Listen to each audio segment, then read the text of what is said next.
ભાવનગર શહેરના વાઘાવાડી રોડ ઉપર આવેલા કન્સ્ટ્રક્શનની કચેરી ખાતે અમદાવાદ પોલીસ આવી પહોંચી હતી।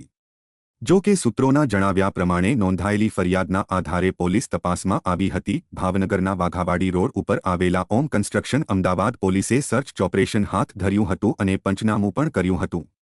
સૂત્રોના જણાવ્યા પ્રમાણે અમદાવાદ પોલીસ સ્ટેશનમાં નોંધાયેલી ફરિયાદને આધારે કાર્યવાહી થવા પામી છે।